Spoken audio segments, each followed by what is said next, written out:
प्यारे बच्चों, सुप्रभात। आज का हमारा जो अध्याय है वो भारतीय लोक अर्थव्यवस्था नामक पुस्तक से प्रवास नामक हमारा अध्याय है।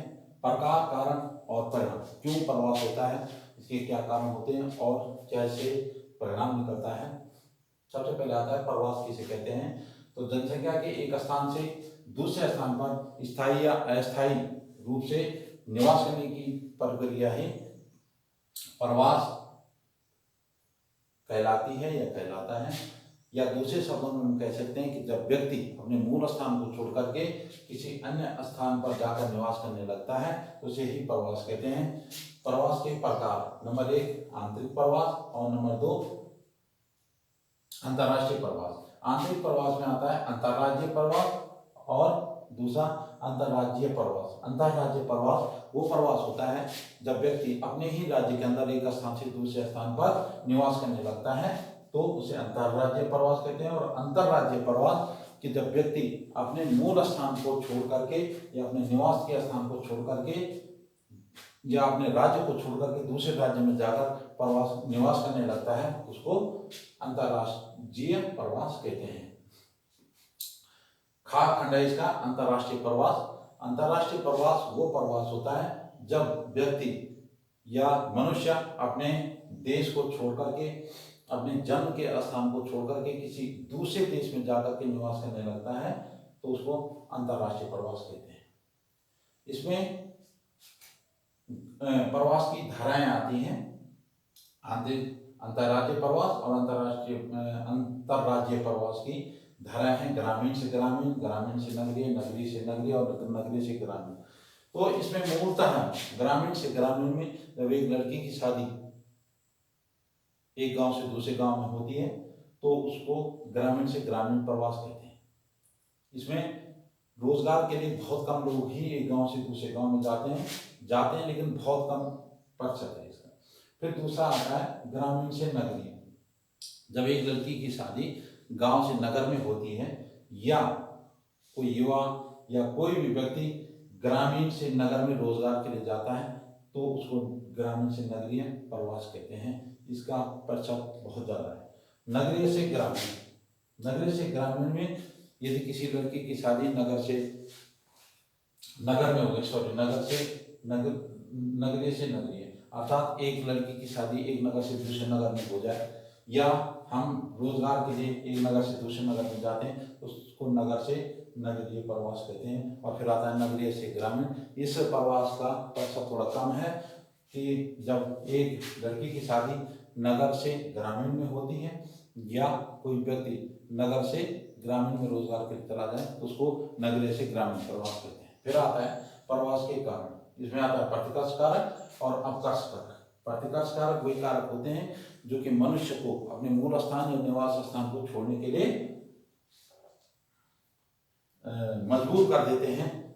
जैसे प्राकृतिक आपदाएं, युद्ध हो जाए, आपसी द्वंद्व हो जाए या कोई राजनीतिक कारक हो जाए या लोग रोजगार के लिए अपने मूल स्थान को छोड़ करके नगरों की तरफ चले जाते हैं तो इस प्रकार के या शिक्षा या स्वास्थ्य संबंधी असुविधाएं होने के कारण से लोग अपने मूल स्थान को छोड़ करके और दूसरे स्थानों पर जाकर बसने लगते हैं। इसको कहते हैं प्रतिकर्ष कारक। और फिर आता है अपकर्ष कारक। जो अपकर्ष कारक में वे सब कारक आते हैं जो कि व्यक्ति को अपनी ओर आकर्षित करते हैं, जैसे शुद्ध जलवायु या रोजगार के साधन या सामाजिक या सांस्कृतिक रीति रिवाज या पर्यावरणीय या प्राकृतिक कारक या राजनीतिक कारक। पर्यावरणीय प्राकृतिक कारक में मुख्य आता है जलवायु या तापमान।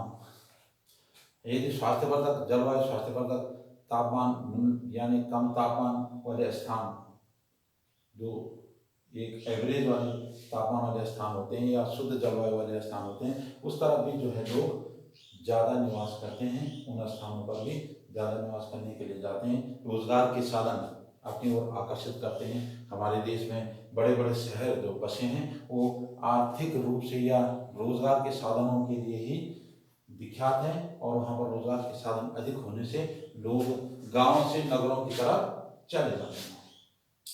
फिर आता है प्रवास के परिणाम, आर्थिक परिणाम, जनांगीय परिणाम, सामाजिक परिणाम, पर्यावरणीय प्राकृतिक परिणाम या अन्य परिणाम। तो इस प्रकार से प्रवास के जो परिणाम हैं, आर्थिक परिणाम भी सामने आते हैं। जैसे हमारी मुंबई सिटी है, बहुत अच्छी सिटी है, हमारा फिल्म उद्योग वहाँ पर है, तो वहाँ पर फिल्म संबंधी जितने भी लोग कलाकार होते हैं, लोग वहाँ पर रोजगार के लिए जाते हैं। दिल्ली, मुंबई, कलकत्ता, चेन्नई, ये बड़े बड़े शहर हैं जहाँ पर कि लोग रोजगार के लिए जाते हैं। तो रोजगार के लिए जाने से, जनसंख्या का जमा होने से उन शहरों में एक मार्केटिंग माहौल बनता है, यानी विदेशी कंपनियां भी उन स्थानों पर ज़्यादा से ज़्यादा आती हैं। उन शहरों की आर्थिक स्थिति पर उसका अच्छा असर या अच्छा प्रभाव पड़ता है। जनांगीय परिणाम भी इसमें सामने आता है कि जिस स्थान से प्रवास हो रहा है वहाँ वो स्थान खाली हो रहा है, और जिस स्थान पे लोग जा रहे हैं वहाँ पे जनसंख्या का जमा अधिक होता है। तो उसके लाभ और हानि दोनों परिणाम सामने आते हैं। सामाजिक परिणाम अर्थात विभिन्न राज्यों से लोग शहरों में आते हैं, तो अलग अलग संस्कृतियों का मिलन वहाँ पर होता है, अनेक संस्कृतियाँ वहाँ पर देखने को मिलती हैं।